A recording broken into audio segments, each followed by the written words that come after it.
시편 37편 4절에서 6절까지 말씀입니다. 또 여호와를 기뻐하라. 그가 내 마음의 소원을 너에게 이루어 주시리로다. 5절입니다. 내 길을 여호와께 맡기라. 그를 의지하면 그가 이루어 주시고 6절이죠. 내 의를 빛같이 나타내시며 내 공의를 정오의 빛같이 하시리로다. 아멘. 오늘 이 말씀으로 은혜를 나누려고 합니다. 우리가 이 사는 인생길에서 예수님께 얼마나 우리가 맡기고 의지하고 사느냐, 예수님 물어보시는 거예요. 자, 그러한 삶을 사지 못하는 연약한 우리에게 그렇게 살라고 오늘 이 말씀을 주신 줄로 믿습니다. 하나님을 사랑하면은 하나님께서 아신다고 고린도전서 8장 3절에서 말씀하고 있어요. 하나님을 사랑하는 자가 주의 음성을 듣고 주님을 따르는 거 아닙니까? 하나님을 사랑하기만 하면 모든 일에 합력하여 선을 이루어주시는 주님이시다. 많은 사람들이 하나님이 눈에 안 보이니까 하나님이 없다. 시편의 14편 1절에서 그렇죠. 그러나 다윗 같은 사람은 눈에 안 보이는 하나님을 날마다 그 하나님이 계시고 나와 함께 하신다는 그 신앙으로 하나님께 기도하고 하나님을 찬송하고 하나님을 경외하며 그 이 시편에 기록된 말씀을 보면은 절반 이상이 다윗의 시인데요. 시와 찬송 아닙니까? 그 아름다운 그 시적 표현을 이제 이 성령 충만함을 받은 그 이제 이 음악가들이 거기에다가 이제 곡절을 붙이면은 그게 찬송이 되는 거예요. 얼마나 아름답습니까? 시편을 많이 암송하면 좋아요. 너무 하나님께서 이 다윗을 기뻐하셨잖아요. 왜 다윗을 기뻐하셨을까? 왜? 하나님을 경외했기 때문에. 다윗은 하나님을 찬송했기 때문에. 하나님을 경외하고 하나님을 찬송한다는 것은 하나님께서 사람을 만드신 창조의 목적일 뿐만이 아니라 우리가 살아야 될 사람의 본분이잖아요. 그죠? 그렇기 때문에 다윗은 하나님을 기쁘시게 하고 영화롭게 해드렸기 때문에 하나님이 이는 내 마음에 합한 자라 하신 거예요. 우리는 다윗의 신앙을 본받아서 하나님을 기쁘시게 해야 되는데 그거는 찬송이에요. 하나님을 경외하는 거예요. 내 길을 여호와께 맡기라. 그러면은 예수님이 이루어 주신다는 거잖아요. 구약의 여호와는 제가 예수님이라고 가르쳐 드렸죠. 내 의를 빛같이 나타내시며 공의를 정오의 빛같이 하시리라. 다시 말씀드립니다. 시편의 55편 22절. 우리가 이 인생을 살면서 이런저런 그 문제들이 있잖아요. 물론 이제 크고 작은 문제들이 있지만은 그러한 그 문제라는 것은 이제 다윗이 짐으로 이제 표현을 했는데요. 시편의 55편 22절 말씀을 보게 되면은 내 짐을 여호와께 맡기라. 너의 짐을 예수님께 맡겨. 그가 너를 붙드시고 의인의 요동함을 영원히 허락하지 아니하시리로다.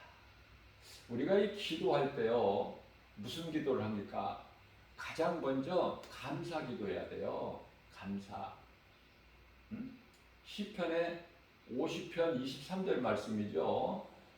감사로 제사하는 자는 하나님을 예배하는 자는 하나님을 영화롭게 한다는 말씀이 있어요. 다윗을 통해서 하신 하나님 말씀이죠. 내 짐을 예수님께 맡기라. 그러면은 예수님께서 너를 붙드시고 의인의 요동함을 영원히 허락하지 아니하시도다. 자, 예수 그리스도를 구주로 믿는 믿음으로 사는 의인들에게는 흔들림이 없이 어떤 상황에서도 요동치 아니한 것을 말씀하고 계시는 거예요. 그래서 우리는 하나님께 기도해야 돼요. 기독교 외에 이 타 종교에서도 기도를 많이 하죠. 특히 이슬람 엄청나지 않습니까? 그 기도의 양이 하루에도 막 몇 번씩 시간만 되면은 엉덩이를 하늘로 막 축혀 세우고 얼굴을 땅에다 대고 양손을 펴고 그런 기도 하실 수 있으세요? 길을 가다가도 땅 바닥에 엎드려져서. 이슬람 사람들이 이 사람을 이렇게 보게 되면은요 굉장히 순해요. 마음이. 우리가 불교를 보면은요 불교 이 절간 앞에 지나다 보면은 막 천일기도가 있어요. 천일기도. 생각해 보세요. 1년에 365일인데 천일기도. 우리는 이 교회에서 고작 하는 것이 어때요? 100일기도. 길게 하는 것이. 아니면은 다니엘의 21일 기도. 다니엘이 21일 만에 응답받았다는 거 아닙니까? 하나님은 바로 다니엘의 기도를 받으시고 응답하셨지만은 공중권세 잡은 자들이 그 응답을 다니엘에게 전하지 못하게끔 해방하죠. 결국은 이제 미가엘 군대 장관이 이제 이기고 다니엘에게 그 하나님의 응답이 전해졌는데 그게 21일 기도야. 21일 걸렸어. 우리가 이 기도를 할 때도요 성령님 의지하고 기도해야 돼요. 앞서 말씀 전한 대로 감사해야 돼요. 그럼 감사를 누가 합니까? 감사의 기도를 누가 해요? 회개하는 사람이. 그러면 회개는 언제 하죠? 날마다. 우리가 잠에서 깨어나면은 기도 먼저 해야 되잖아요. 삶의 우선순위가 기도잖아요. 그리고 말씀을 먼저 읽어야 되잖아요. 기도하고. 저는 개인적으로 시편의 23편 제가 하나님 말씀을 암송하는 가운데 그 말씀 가운데 시편의 23편을 가장 먼저 암송을 했기 때문에 20여 년 전에 그 말씀을 지금도 잠자리에 누울 때 이제 회개기도 하고 잠자리에 눕죠? 누울 때 시편의 23편 말씀을 암송을 해요. 그리고 자요. 또 잠에서 깨어나면 또 시편 23편 말씀을 암송을 하고요. 그리고 이제 말씀 붙잡고 그리고 찬송하고 그죠? 순서가 이렇게 되는 거예요. 그래서 예수보다 더 앞서는 것은 없어. 우선순위가 어떤 것이라도 그죠? 그래서 시험에 들지 않기 위해서 하나님 잠자리에서 하나님 말씀을 암송해버리고 일어나버려. 가장 먼저 예수님은 나의 목자시니 내가 부족함이 없으리다. 그가 나를 푸른 초장에 누이시며 쉴만한 물가로 인도하시는도다. 내 영혼을 소생시키시고 자기 이름을 위하여 의의 길로 인도하시는도다. 내가 사망의 음침한 골짜기 길을 다닐지라도 해를 두려워하지 않을 것은 주께서 나와 함께 하심이라. 주의 지팡이와 막대기가 나를 안위하시나이다. 주께서 내 원수의 목전에서 내게 상을 베푸시고 기름으로 내 머리에 바르셨으니 내 잔이 넘치나이다. 내 평생 선하심과 인자심이 정녕 나를 따르려니 내가 여호와 집에 영원히 거하리로다. 아멘. 이렇게 하고 하루 일과를 시작합니다. 물론 여러분들도 많은 기도하시고 하나님 말씀을 많이 묵상하시겠지만은 저 개인적인 것을 지금 내가 고백하는 거예요. 다윗같이 저는 이 다윗을 좋아해요. 다윗의 영성을 본받기를 힘쓰고 뿐만 아니라 사도 바울 영성을 본받기에 힘을 쓰지요. 저는 성령님을 의지하고 저는요 이 사도 바울이 왜 좋으냐면은 사도 바울이 당대 신앙이 아니잖아요. 저하고 똑같아요. 저도 당대 신앙이에요. 전에는 우상 숭배했었고, 그죠? 저는 고등학교 시골에서 고등학교 다닐 때까지만 해도 예수를 모르고 살았다니까요. 그러면 말 다 한 거 아닙니까? 예수를 모르고 살았어요. 예수 이 두 글자 몰랐다니까 전혀. 들어보지도 못했고, 뿐만 아니라 교회 두 글자죠. 교회 건물이 교회라는 건 알았지만은 이 교회라는 건물 제가 이제 시골에서 살 때만 하더라도 일요일이죠. 일요일. 세상 사람들은 일요일이라고 그러잖아요. 일요일.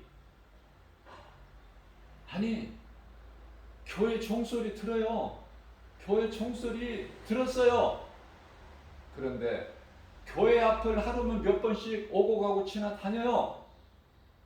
그래도 이 교회에서 이 교회가 뭐 하는 곳인지 어떤 사람들이 교회 안에 이렇게 왔다 갔다 하는 것인지 몰랐다니까요. 그런 이 정말 그런 나를 예수 믿게 하시고 또 예수님의 제자로 이렇게 또 기름 부어 주시니 정말 나는 이제 예수님 의리에서 살 수밖에 없고, 그죠? 사도 바울이 어때요? 고린도전서 15장 8절에서 10절 말씀을 보게 되면 나는 만삭되지도 못한 채 태어난 자 같아. 그러나 그래서 내가 더 다른 사도들보다 열심을 내고 수고를 했다. 그러나 내가 한 것이 아니라 하나님의 은혜다. 내가 나 된 것은 하나님의 은혜니. 이런 고백이 너무 좋아요. 저는 그래서 사도 바울의 영성을 본받기를 힘쓰고 더 열심히 일한다는 거 아닙니까? 사도 바울 다른 12 제자들에 비해서 부족합니까? 사도 바울이 35년에 예수님을 만난 거예요. 35년에 완전히 변화되어 버린 것이죠. 사울이 바울로. 그래서 순교하는 그 순간까지 오직 복음만을 전하면서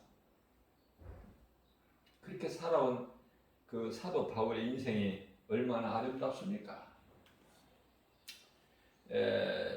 앞서 말씀 전한 대로 내 짐을 예수님께 맡겨라. 그러면 예수님이 너를 붙들으시고 의인의 요동함을 영원토록 우리 성령님이 마태복음 28장 20절 말씀을 보게 되면은 보라 내가 세상 끝날까지 성령으로 너희와 함께 있으리니 말씀하셨는데 요한복음 14장 16절 말씀을 보게 되면은 내가 성령으로 영원토록 너희와 함께 있을 거야.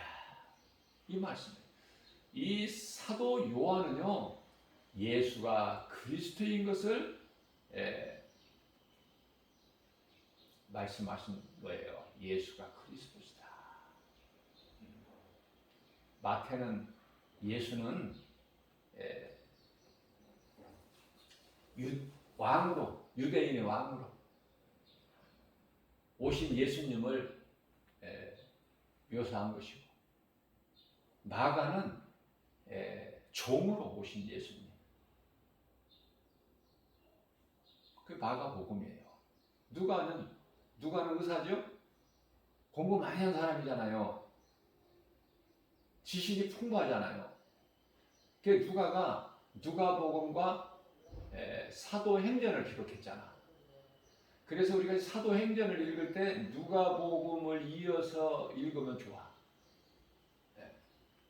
그 누가는 예수님을 어떻게 표현을 했어요? 인간으로 오신 예수. 성육신 아닙니까? 인성 그리고 신성, 하나님이 인간으로 오셨다.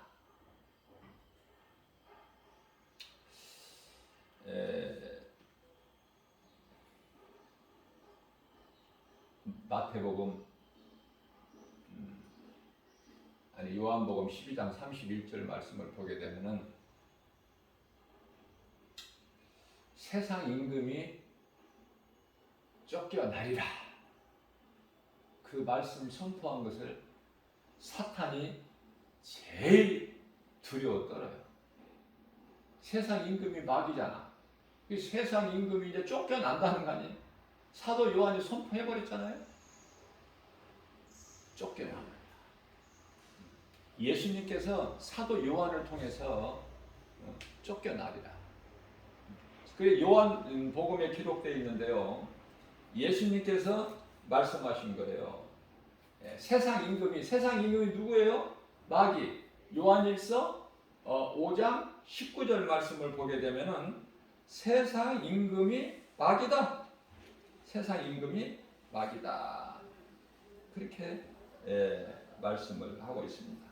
그래서 우리 예수님께서 이 사도 요한이 기록한 것이 요한복음이잖아요. 그런데 요한복음 12장 31절 말씀에서 우리 예수님이 친히 말씀하신 것을 그대로 기록해 놓은 거야. 예수님께서 친히 말씀하신 거예요. 그 예수님이 친히 말씀하신 것은 이렇게 빨간 글씨로 구별되어 있잖아. 요즘에 개정 이 성경을 보게 되면은 예수님이 친히 말씀하신 것을 쉽게 알 수 있도록, 그죠? 그래서 이제 세상에 대한 심판이 이르렀으니, 세상에 대한 심판 이르렀으니 이 세상의 임금 마귀, 이제 마귀는 세상 임금이 쫓겨나리라 예수님이 선포하셨어요. 쫓겨나리라. 그래서 이 사탄 원수 마귀는 사도들 중에서 사도 요한 제일 무서워하고, 귀신들이 사도 바울을 알고 발발 떨어. 사도행전 16장 17절 말씀을 보면은 귀신이 뭐라고 그래요? 내가 이 사람들을 잘 아는데 이 사람들은 지극히 높으신 하나님의 종들이다. 이들이 너희가 영원히 사는 영생이죠. 너희에게 구원의 길을 전하는 자라. 귀신이 알고, 귀신이. 자, 그래서 이와 같이 우리는요, 말씀과 기도예요. 말씀과 기도. 말씀과 기도로, 그러니까 기도가 말씀이 돼야 돼. 기도가 찬송이 돼야 돼요.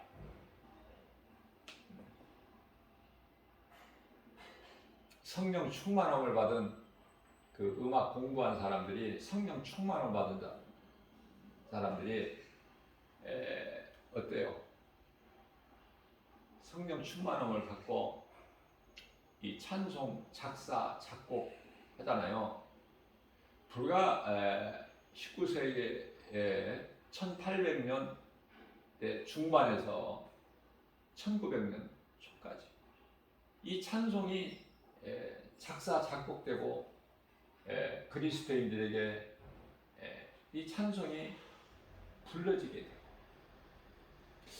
돼요. 놀라운 것은 세계적으로 선교 제1위 국가가 미국이고, 그 다음은 우리나라 아닙니까? 기적 아니에요?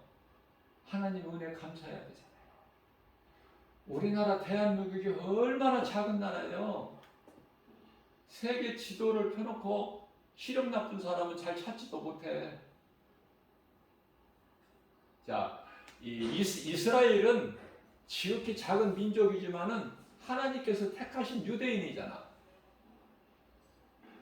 그들은 선택된 민족이잖아요.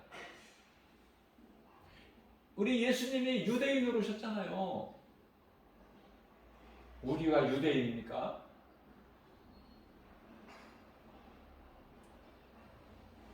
이스라엘이 이 지구의 센터야. 중심. 자, 우리나라도 지극히 작지만 이방 민족이지만은 우리나라 같이 교회가 많이 세워지는 나라가 어디 있어요? 너무나 우리는 부유하잖아요. 좀 높은 곳에 올라가서 이렇게 보면은 십자가가 많이 세워졌잖아요. 너무 흐뭇해요. 이거 하나님의 은혜라니까.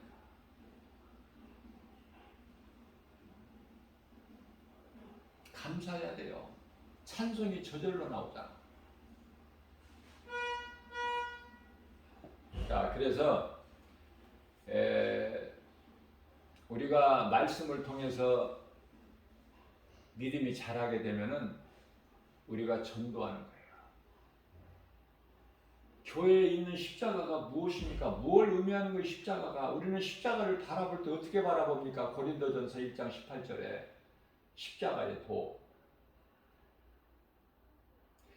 믿는 자들에게는 구원하는 하나님의 능력이잖아, 십자가가. 십자가에 예수님이 달리시고 우리를 사망에서 생명으로 옮겨주셨잖아요. 요한복음 5장 24절 말씀, 예수께서 이르시되 내가 진실로 진실로 너희에게 이르노니 너희가 내 말을 듣고 또 나 보내신 이를 믿는 자는 영생을 얻었고 심판에 이르지 아니하나니 이는 사망에서 생명으로 옮겼느니라. 저는 이 말씀을 은혜 받은 그 순간서부터 이 말씀 붙잡고 기도하고 암송하고 늘 묵상해요. 더 좋은 말씀 있습니까? 이게 진리의 복음인데 영원히 죽을 수밖에 없는 죄인된 나를 살리신 하나님의 복음의 능력인데 어떻게 내가 경히 여기고 소홀히 여길 수가 있어요? 나에게 주신 네마의 말씀, 저는요 한 말씀도 놓치지 않고 다 내 마음속에 새기기를 원하고 사모하고 성령님 의지하고, 그럼 성령님이 사모하는 자에게 주셔요. 놀라운 일들이 있어요. 체험하는 거예요. 체험해 준 게 아닙니까, 기독교는? 내가 맞는 예수를 전하는 거잖아요. 말씀을 통해서 믿음이 자라게 되면 세상에 나가야 돼. 세상에 나가서 예수가 그리스도시다, 이거 전하는 게 복음 아니에요. 이 일을 하는 거예요. 이 일을 하라고 예수님께서 마태복음 28장 18절에서 20절 말씀이잖아요. 너희는 가서 모든 민족을 제자 삼아 아버지와 아들과 성령의 이름으로 세례를 주고 내가 너희에게 분부한 모든 것을 가르쳐 지키게 하라. 보라, 내가 세상 끝날까지 항상 너희와 함께 있으리라.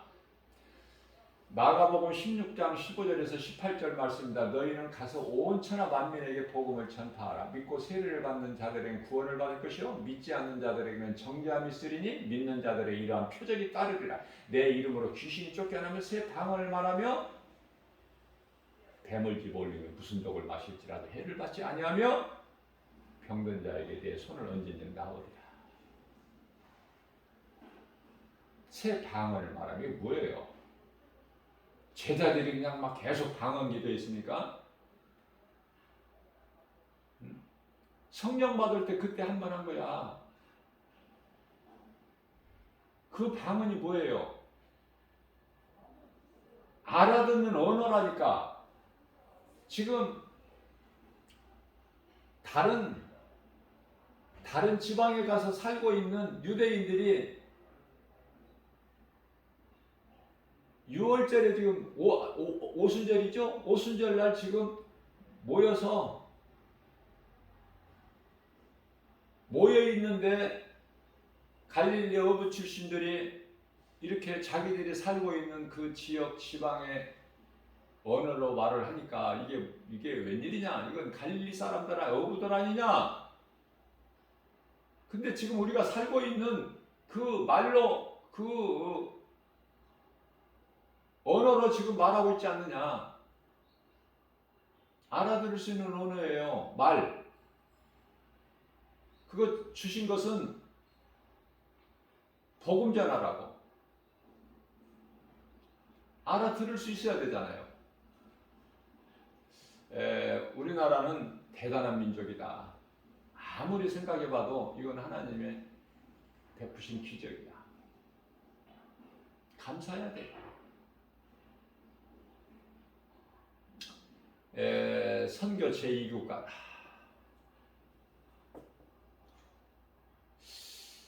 오늘날에 좀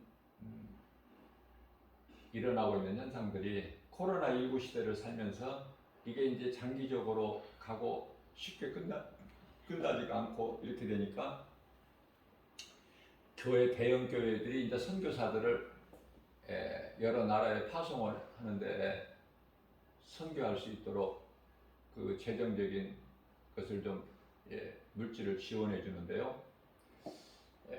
그 힘으로 이제 하는데 선교사들이 이제 본 교회가 어렵다고 재정적으로 어렵다 보니까 이제 그렇게 보내지를 못해요. 뭐 전혀 안 보낼 수는 없지만은 지극히 모자라게 부족하게 보내죠. 그래서 이제 많은 선교사들이 거기서 이제 생활이 안 되니까 들어오는 분들이 많아요.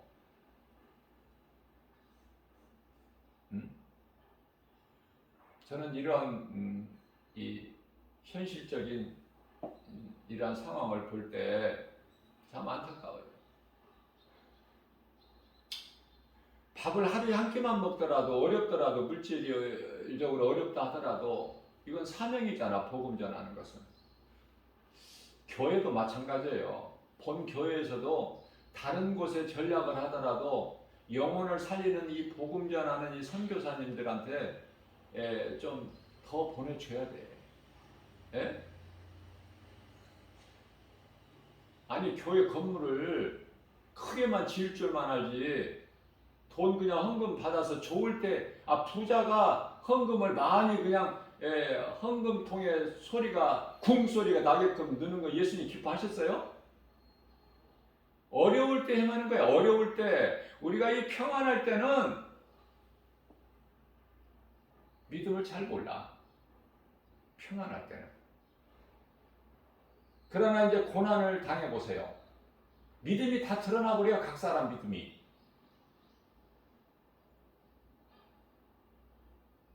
욥의 처가 평안할 때 동방의 부자로 살 때 하나님을 떠났어요?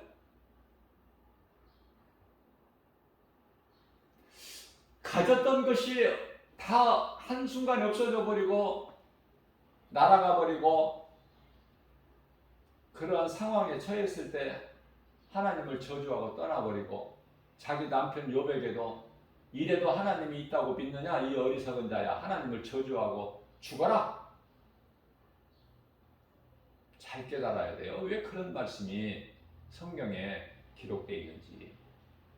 그러나 욥은요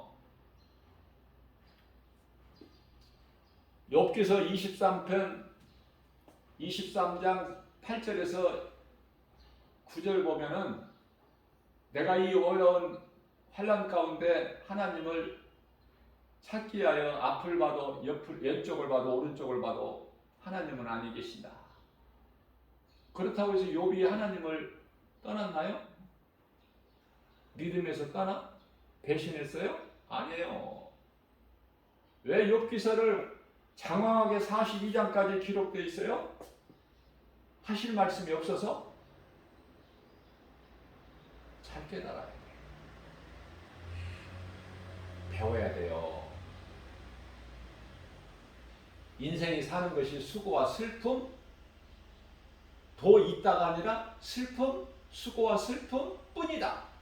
시편의 90편 10절에서 인생 그렇게 그냥 기뻐하고 즐기고 흥청거리고 세상 물결 따라 그렇게 사는 인생이 아니야. 이 세상 사는 것이 하나님보다 더 높은 자 있어요? 큰 자가 있어요? 하나님께서 인생이라는 건 수고와 슬픔 뿐이라고 말씀하셨는데, 근데 이 수고와 슬픔이 없다?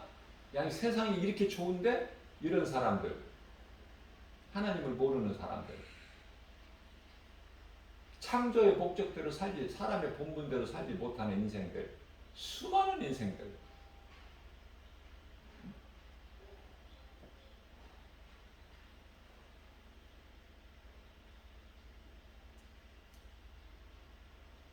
자, 밥을 하루에 한 끼만 먹더라도 선교는 내가 하는 게 아니잖아요. 성령님으로부터 보내심을 받잖아. 로마서 10장 15절에. 내가 형편이 어렵다고 왜 들어와?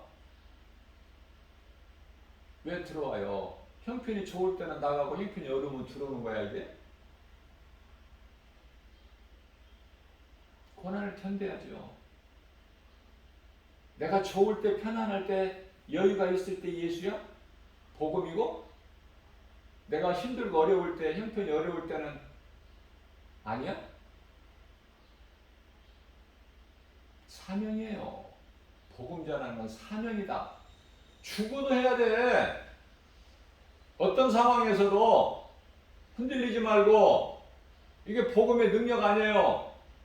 이게 하나님을 믿는 자잖아요. 하나님이 나와 함께 하신다면서.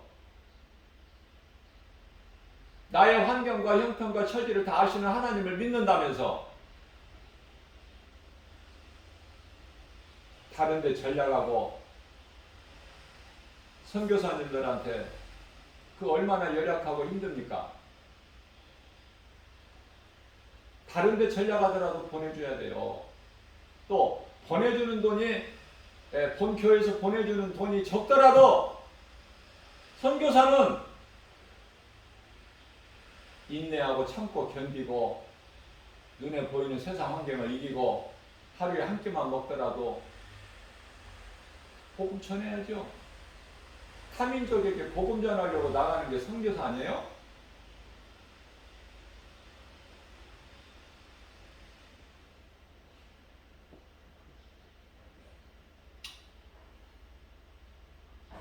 물론 진짜 복음 사역 사명으로 감당하는 선교사님들은 들어오지를 않아요. 그곳에서 자녀들 학비가 부족하고 그래도. 그런데요, 가짜들이 많아. 가짜가 신학자들도 가짜가 많고 신학자가 가짜가 많으니까 신학교 교수들이 가짜가 많고 또 그곳에서 배운 목사들이 가짜 목사들이 많고 지금 이 두 짐승의 시대를 살고 있잖아. 우리는 가짜 시대를 살고 있다니까. 그래서 우리는 진짜 그리스도로 무장이 돼야 된다니까요. 그래야 견딜 수 있어요. 그렇지 않으면 다 넘어져. 그 환난 중에 있는 욥이 그렇게 찾고 찾아도 하나님이 안 계시는데 만날 수가 없는데 욥기서 23장 10절 말씀입니다. 그러나 나의 가는 길은 오직 주께서 하시나니 그가 나를 연단하신 후에는 내가 반드시 정금같이 나오리라. 그 믿음 가지고 이기고 나간 거 아니에요? 죽으면 죽으리라. 죽어버리면 죽죠. 어차피 한번 죽는 것은 정해져 있는 것인데. 욥의 신앙을 본받으라고 하나님께서 욥기서를 그렇게 장황하게 길게 기록하게 하셨어요. 그런데 욥은 욥 같은 고난은 싫으니까 욥기서를 많이 안 읽어. 요한계시록은 또 어려우니까 안 읽고 요한계시록 말씀을 바르게 알고 가르치는 목사님들이 힘이 적으니까 그게 성도들은 더 어렵지 않겠습니까? 예, 이단들이 요한계시록 몇 구절 애워가지고 그걸로 미혹하는 데 쓰잖아. 요한계시록 말씀, 하나님 말씀을 도구로 장난하잖아. 요한계시록이 왜 어려워요? 어렵게 가르치니까 어려워.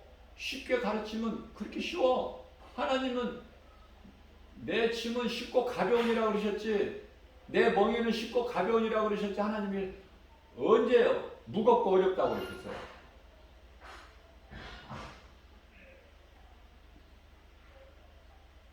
나 같은 죄인이 이제 예수님의 종이 돼가지고 이제 주님 기뻐하시는 뜻을, 이 복음의 진리를 이제 가르치고 전하는 자가 됐으니 이게 하나님 은혜지 내가 하는 게 아니잖아요.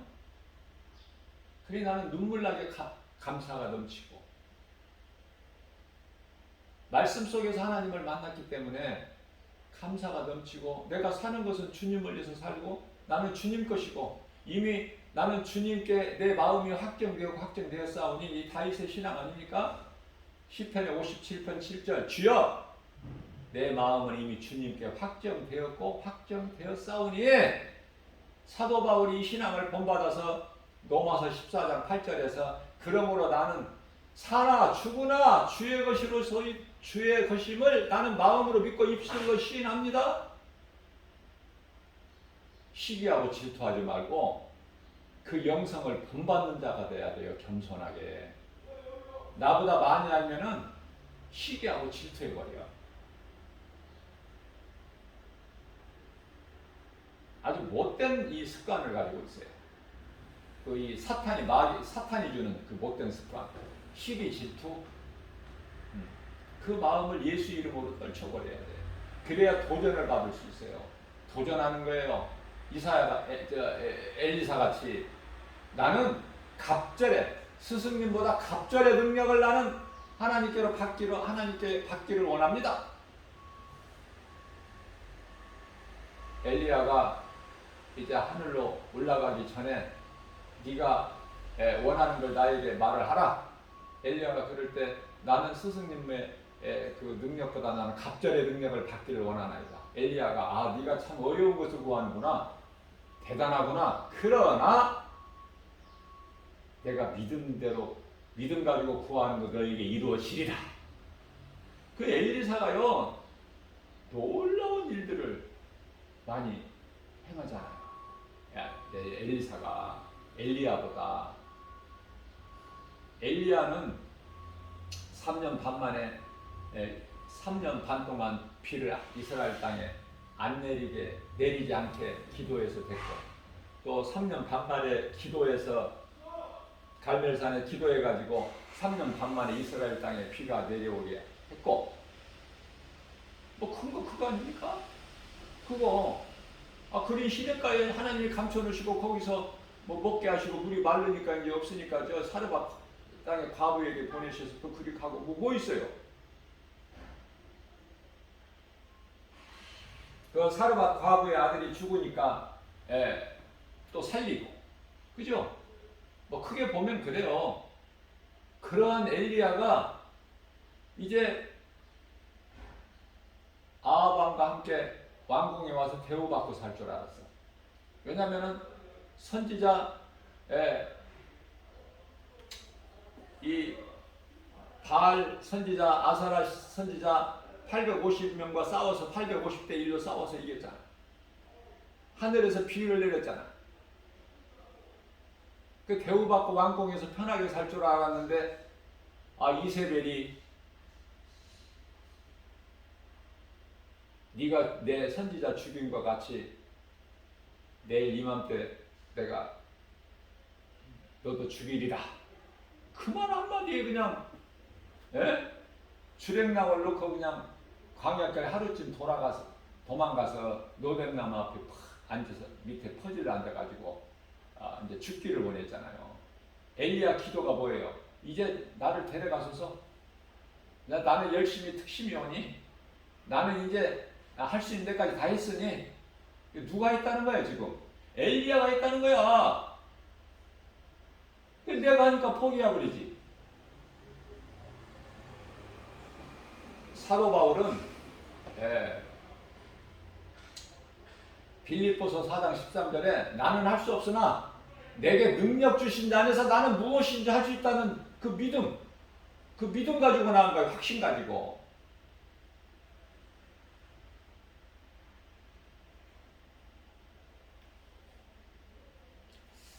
엘리야보다도 엘리야 제자 엘리사는 더 많은 기적을 많이 나타내요. 뭐 다 말할 수는 없지만은 학교를 신학교를 조금 확장하려고 나무를 배로 갔다가 빌려온 도끼자루가 자루에서 빠져서 도끼가 강물에 빠졌는데 그거 끌어올려 버리잖아요. 엘리사도 죽은 자를 살려버리고 놀라운 일들을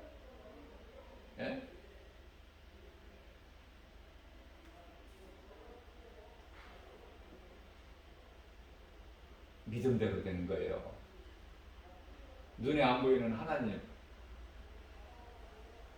그리고 그 말씀, 성경에 기록되어 있는 말씀 믿기가 어렵죠. 그러나 믿는 자는 지극히 작은 소수지만은 믿음대로 되는 거예요.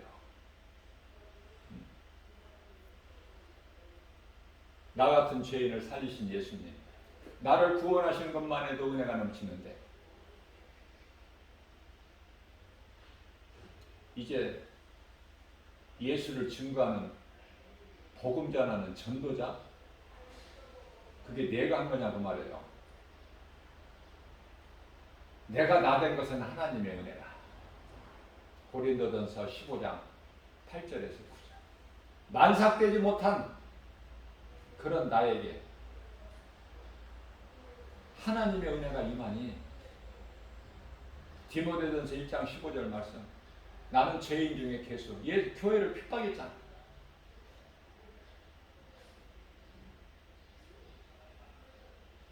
물론 모태신앙 2대 3대 목사님 가정으로 이렇게 태어난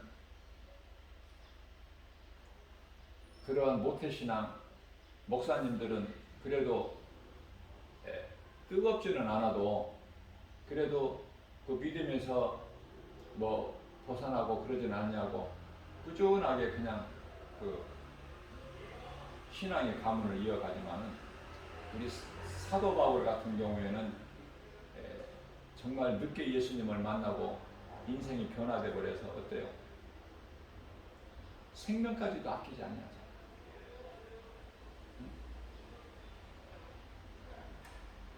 내가 주님을 위하여 사명을 감당하는 일에는 내가 생명까지도 아끼지 아니하리라. 그렇게 고백하는 거예요. 상받기 위해서 나의 생명까지, 내가 주님을 복음을 전하는 일에는, 내 달려가는 길에 누가 못 막아.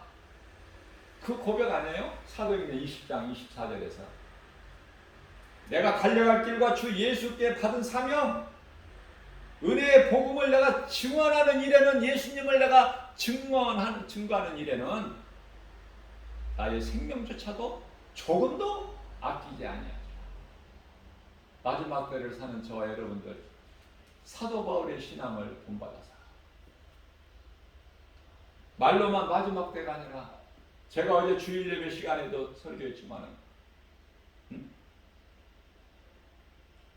복 받는다는 설교보다 좀 듣는 자들이 듣고 좀 깨달을 수 있는,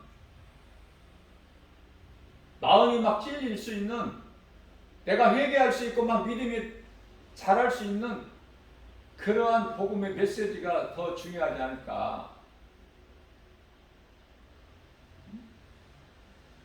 그게 지금 6,000년 시대인데, 6,000년이 이제 끝인데, 구약 시대 4,000년하고 신약 시대 3년, 물론 3년 조금 넘게 예수님께서 사역하셨지만 그냥 3년. 그리고 이제 초대교회, 지금은 성령의 시대. 다시 말하면은 예수님이 오셔서 지금까지 이제 전체적으로 보면은 교회 시대 2000년이라고 그래요. 교회 시대 2000년. 성령이 오순절 마가다라 앞방에 강령하신 지가 2000년 됐어요. 그래서 성령의 시대라고도 하고 교회 시대라고 하는데 2000년이 다 됐잖아. 이제 구약 4000년 이미 지났고 4000년 만에 예수님이 오셨죠. 인간으로. 정확하게는 4114년 만에 예수 그리스도께 오셨어. 성육신. 하나님이 인간으로 오셨단 말이 아닙니까? 오신 지가, 오셔서 우리를 구원하시러 이 땅에 오시 십자가에 달려서 못 박혀 피 흘리고 죽으시고 성경대로 장사제는 받으셨다가 고린도전서 15장 4절에서 제3일 만에 부활하시고 40일 동안 제자들에게 여러 번 보이시다가 강남산에서 500여 명 무리들 앞에서 승천하셨는데 2000년 됐잖아. 때가 다 됐죠? 믿는 자만 믿어. 성령이 교회에게 하신 말씀을 들을 수 있는 귀를 가진 자만 듣는 거예요. 요한계시록 2장 7절에서. 못 듣는 사람은 여전히 못 들어. 듣고 깨달은 자는 오늘 주님을 위해서 살고 이 마지막 때를 살고 있다는 걸 알고 어떻게 살아야 되는가가 방향 설정이 분명히 되지만 교회라는 건물에 다녀도 깨닫지 못하고 들을 수 있는 귀를 가지지 못한 자는 여전히 예수님이 다시 오실 그것과는 전혀 관련이 없어. 그래서 여전히 내 생각으로 내가 주인이 돼서 그렇게 살아가는 거예요. 언제까지 그렇게 사실 거냐고. 언제까지 그렇게 살아갈 거예요. 김바울 목사가 이렇게 복음의 메시지를 이렇게 강하게 전해도 못 들으니 이 지극히 작은 교회 목사가 전하는데 누가 들어? 대형 교회 목사님이 설교하는 것은 몇십만 명, 몇만 명, 최소한 몇천 명이 있는데 동영상으로 녹화해가지고 유튜브에 올려놓으면은 알려진 대형교회 목사님이 설교하는 것은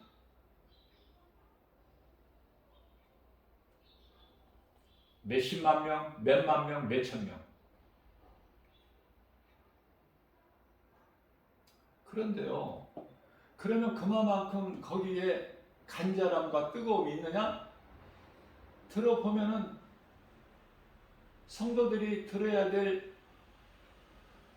좋은 하나님의 말씀은 말씀이지만 이 뜨거움이 없어. 뜨거움이. 사람들이 크기를 보니까 그래. 숫자를 보니까.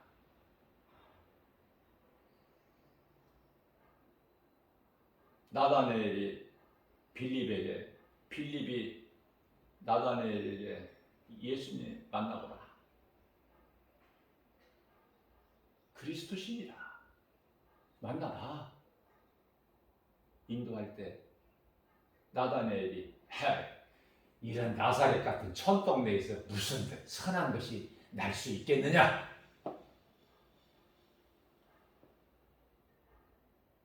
다 환경이 넘어져 버려. 교회라는 건물이 크면은 거기서 뭐가 이루어지는 줄 알아. 성경에 교회가 좀 건물을 좀 커야 되니까 크게 확장해라, 크게 세워라 그런 말씀 한 구절도 없어요. 근데 성경이 없는 것을 왜 따라가? 복음 전해야 되는 거예요. 교회의 사명은 영혼을 살리는 복음 전하는 일에 있어야 돼. 물질, 성도들의 그 헌금, 그 중에는 과부의 두렵돈도 있고 어디에 써야 돼? 앞서 말씀드린 대로 타국에서 복음 전하는 선교사님들에게 좀 한 푼이라도 더 보내주고, 자국의 교회는 좀 어렵더라도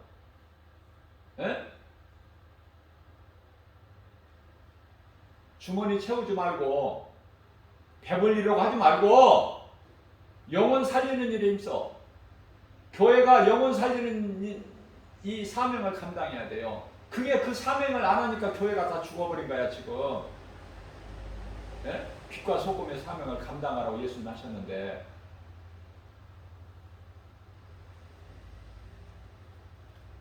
그러면서 안 된대.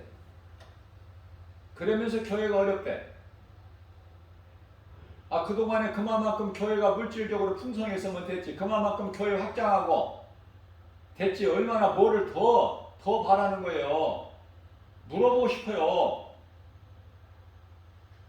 흩어버리셨다니까 예수님은. 복음 전하라고 땅끝까지. 사도행전 1장 8절 말씀입니다. 오직 성령이 너희에게만 하면 너희가 권능을 받고 예루살렘과 유다와 사마리아 땅끝까지 이르러 내 증인이 되라. 증인이 되리라. 대형교회에서 지극히 작은 교회를 교회로 봅니까? 지극히 작은 교회 목회하는 이 목사를 목사라고 보느냐고 말이에요.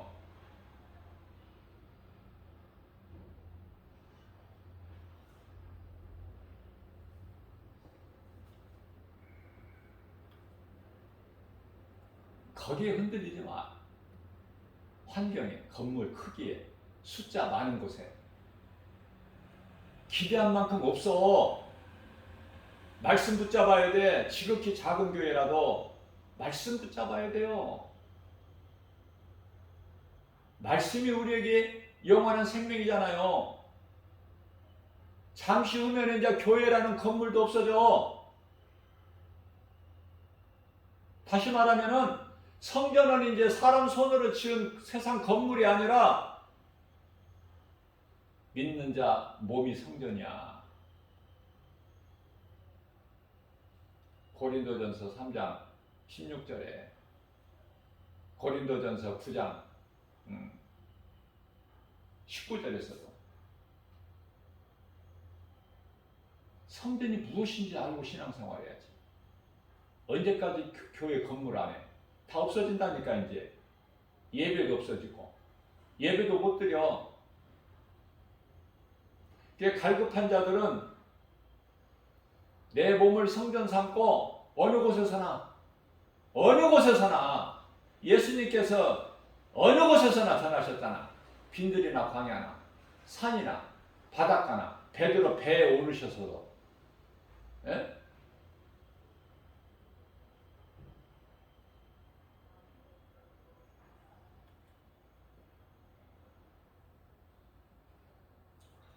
그래서 시편의 55편 22절 내 짐을 예수님께 맡기라. 그가 이루어 주시고 내 믿음이 흔들리지 않도록 영원히 붙잡고 계신다고 요동치 아니하게 하십니다. 자, 그래서 시편의 68편 19절 말씀을 보게 되면은, 자, 그렇게 예수님께 맡기면 예수님께서 어떻게 하신다는 거예요? 우리의 짐을 져주신다는 거 아니잖아요. 우리의 짐을 져주신다는 거 아니에요, 예수님께서.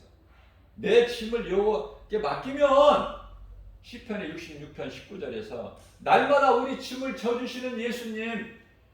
그래서 예수님께서 내 문제를 해결해 주시고 나의 무거운 짐을 다 예수님이 져주시면서 져주심으로 인해서 나는 평안하죠. 자유하죠. 그래서 나는 할 것이 뭐가 있어? 그 주님을 찬송하는 거 아닙니까? 그래서 시편의 68편 19절에서 날마다 우리 짐을 져주시는 우리 주 예수 그리스도를 찬송하려거든. 이게 다윗의 신앙이야. 다윗의 신앙. 우리는 주님을 찬송만 해야지. 주님 찬송을 누가 해? 주님을 믿는 자가 해야지. 주님을 사랑하는 자가 하게 되잖아요. 예?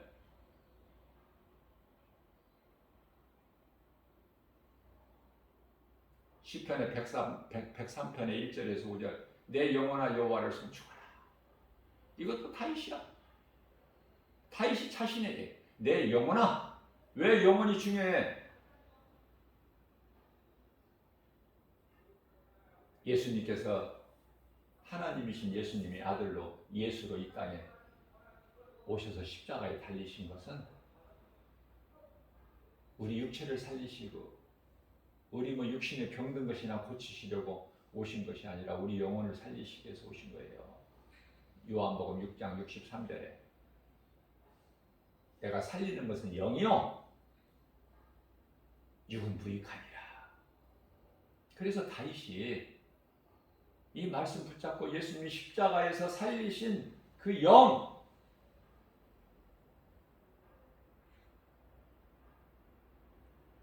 이전 것과 지금 있는 일, 장차 되어질 일, 예수님이 십자가에 달리실 것을 모세에게 이미 그리스도 오시기 1500년 전에 다 보이셨어. 신명기서 21장 23절에서 또 예수님 오시기 전에 천년시대를 살았던 다윗에게도 보이셨어요. 시편의 22편 1절에서. 그래서 다윗은요, 시편의 104편 1절에 103편 1절에서 5절까지 내 영혼아 여호와를 송축하라. 내 속에 있는 것 따라 다 그 거룩한 이름을 송축하라. 내 영혼아 여호와를 송축하며 그의 모든 은택을 잊지 말지어다. 저가 내 모든 죄악을 사하시며 내 모든 병을 고치시며 내 생명을 파멸해서 속량하시고 인자와 긍휼로 관을 씌우시며 좋은 것으로 내 소원을 만족하게 하사 내 청춘을 독수리같이 새롭게 하시는도다.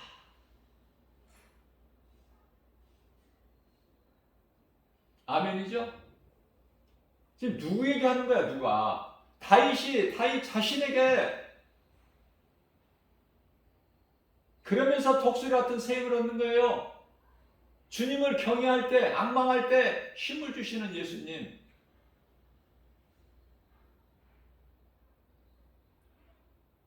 이사야서 40편 31절입니다. 오직 여호와를 앙망한 자는 새 힘을 주시니 독수리가 날개치며 하늘을 올라간 같을 것이요 다른 박질하여도 곤비치 아니하고 걸어도 피곤치 아니하리라. 우리가 한번 생각해 볼 수 있는 것은 예수님께서 모든 것을 이제 6일 동안 창조하시고 이제 7일째는 안식하셨어요. 그럼 하나님이 피곤하셔서 안식하셨나? 아니요. 우리를 쉬게 하시시려고. 하나님은 피곤하시지 않아요. 그래서 제가 말씀을 보는 가운데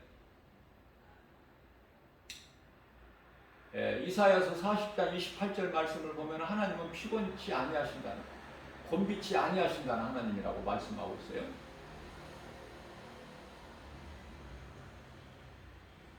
우리를 사랑하셔서 우리를 쉬게 해주시고 엿새 동안 일하고 7일째 안식일 날은 쉬게 하신 하나님.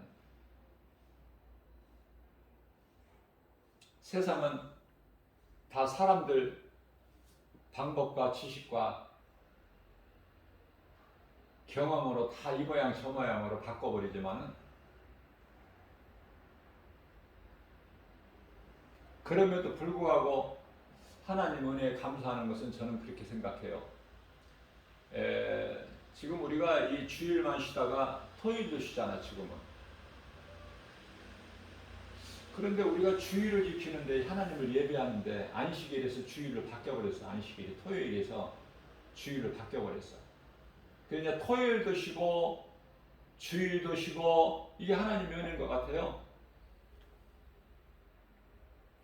제가 성경적으로 보게 되면은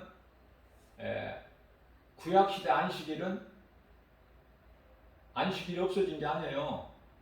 예수님이 십자가에 달리셨다고 안식일 안 지키고 안식일 없어져 버렸나요? 1.1획도 안 없어져. 하나님의 말씀은 안식일 날 하나님을 예배하고 안식일 날 제사 드렸잖아. 하나님께 안식일 날 예배하고 예수님 부활하신 주일날 예수님 부활하신 주일날은 복음 전하고 이것이 가장 성경적인 것 같아요. 그러나 오늘날에는 이제 복음은 뭐 전하지도 않고.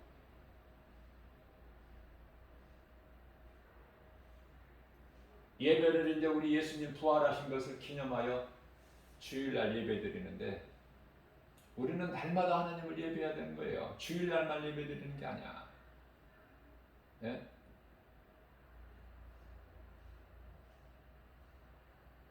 날마다 복음 전해야 돼. 날마다. 할 것이 없어. 예배와 전도 아니면 무엇을 할 수 있어요? 예배와 전도가 왜 중요한가? 예수님께서 마가복음 12장 30절에서 31절 말씀이죠. 하나님 사랑이 예배고 이웃 사랑이 전도야. 복음 전하는 거. 제가 엊그저께 이 복음을 전하는데요. 의정부역에서 복음 전하는데 아주 점잖은, 그리고 풍채도 아주 풍성한 그러한 그 스님 한 분이 지나면서 내 앞을 지나가죠. 나는 예수 믿으라고 전도지 주고 복음 전하는데, 근데 그 스님이 의외로 난 처음이에요. 의외로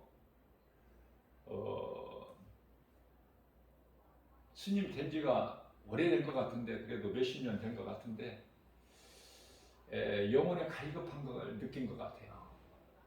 영혼의 갈급함을. 절에서 스님 생활을 몇십 년을 했겠지만은 갈급함을 느낀 것 같아요. 마치 요한복음 3장에 나온 니고데모 같이. 그 밤중에 예수님을 찾아온 니고데모 아닙니까? 그런데요, 스님이 나에게 겸손하게 말을 하는 거예요.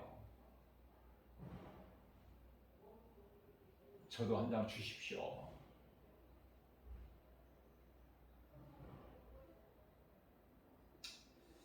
제가 이 복음 전하면서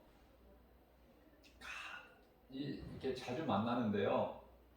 이 절의 스님들을 이렇게 만나게 되면은 그분들한테는 내가 전도주 주면서 예수 믿으세요 그렇게는 안 해요. 그러나 입으로는 하죠. 전도지 그 사람들한테서 이렇게 내밀면서 예수 믿으서는 안 해도 예수 믿으세요. 그 복음의 메시지는 입으로 내가 하죠. 그들이 다 들을 수 있도록. 또 천주교 그 수녀들 자주 접하게 돼요. 근데 그 수녀 앞에서 예수 믿으라고 입으로만 내가 하지, 전도지를 그 수녀 앞에 주면서 예수 믿으세요 그렇게는 안 한다니까. 그러면은 그 수녀나 스님이나 수녀나 이 수녀에게 그 무시하는 것밖에 안 되잖아. 그죠? 수녀는 수녀의 옷을 입고 다니고 스님은 스님 옷을 입고 다니잖아. 근데 그 앞에 예수 믿으라고 그거를 주지는 않고 입으로만 들으라고 예수 믿으세요 하죠.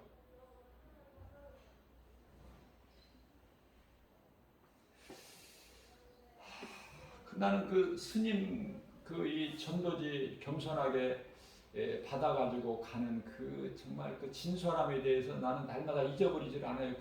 지금 며칠 2, 3일 한 3일 됐는데 그 스님이 예수님을 믿는다면은 우리 예수님이 얼마나 기뻐하실까? 얼마나 기뻐하실까? 그 스님이 예수님을 믿는다면, 불교에서 기독교로 개종한다면 하나님이 얼마나 기뻐하시고 그 인생이 얼마나 변화될까? 내가 그 스님에게 복음 전하는 김바울 목사 상급은 또 얼마나 많을까? 클까? 난 이런 설레임과 나는 그런 생각을 해요. 왜? 일반적으로 좀 엉뚱한 생각이잖아요. 근데 난 그런 생각하는 것이 좋아. 예수님 마음이 어땠을까?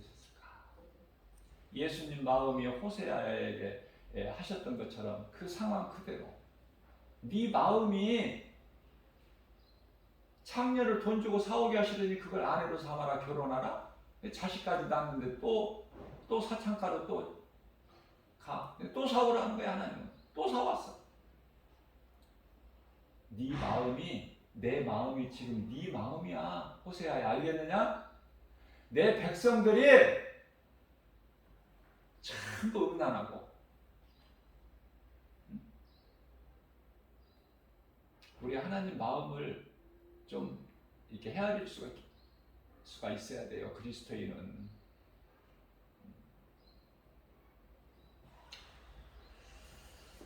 잠언서 3장 1절 말씀 전하고 마칠게요. 내 아들아, 나의 법을 잊어버리지 마. 내 계명을 잊어버리지 마. 네 마음으로 내 명령을 지켜라. 어느 정도? 잠언서 3장 3절에서 내가 말한 이 진리 너에게서 떠나지 말게 해. 떠나지 않게. 네 마음에 새겨. 네 목에 걸고 다녀. 목. 그렇게 말씀하셔요. 솔로몬을 통해서 우리 예수님께서 시편에 119편의 11절 말씀이죠. 주여, 나는 주님께 범죄하지 아니하려고 주의 말씀을 내 마음 속에 두었나이다. 내 마음 속에 담아 두었나이다. 그 고백을 해요. 범죄하지 않으려고.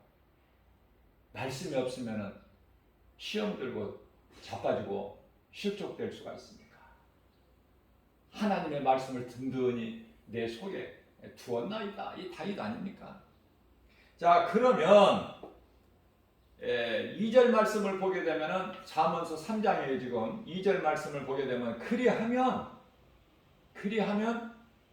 그것이 진리의 복음의 능력이 네가 장수하여 많은 해를 누리게 할 뿐만 아니라 네 마음이 평강을 얻을 거야. 평안할 거야.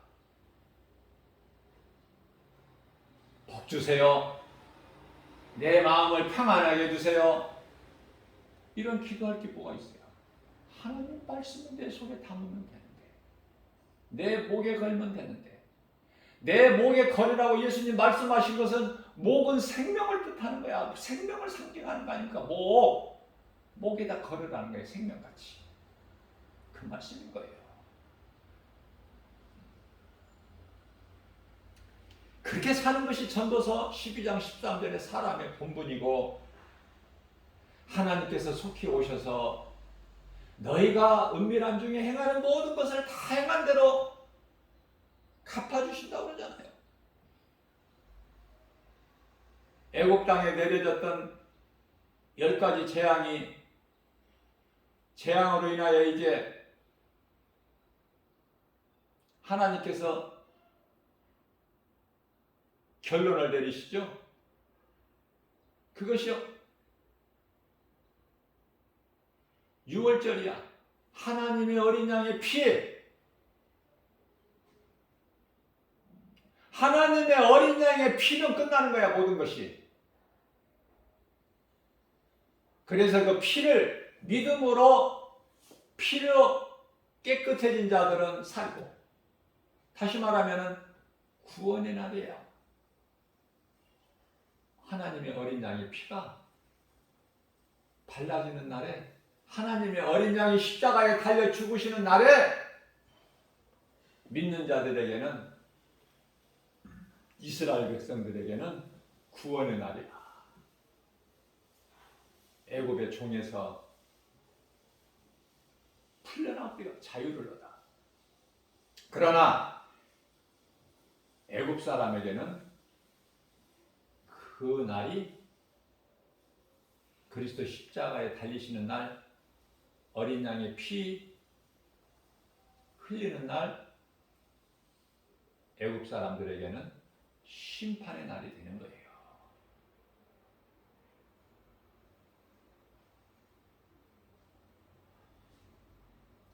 오늘도 우리에게 주신 말씀 어렵게 듣지 마시고, 제가 쉽게 표현한다고 했지만 성령의 감동으로 전한 이 복음의 메시지, 이 복음의 메시지를 어디서든지 누구라도 정말 듣는 분들은 심령이 새롭게 변화돼서 남은 인생을 정말 하나님 말씀으로 사는, 그 말씀 안에 모든 것이 이루어지기 때문에, 말씀의 능력이기 때문에, 말씀 붙잡고 죄악된 이 어두운 세상을 모든 일에 예수 이름 권세로 복음의 능력으로 승리하고 나가는 저와 여러분들 되시기를 주님의 이름으로 축복합니다.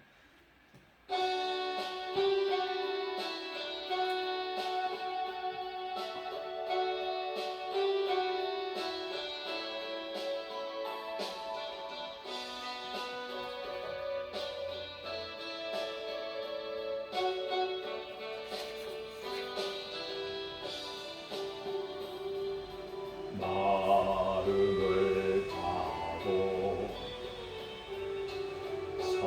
성품을 다하고 힘 다하여서 사랑하라.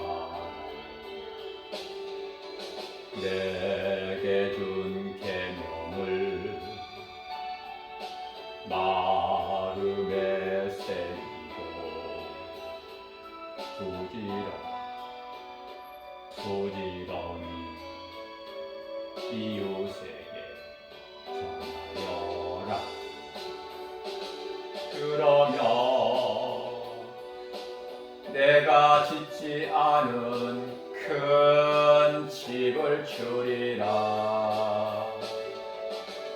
내가 심지 않은 과실을 먹게 하리라. 그러나 한 가지 잊지는 말아라. 죄인된 우리를 구원하신 예수님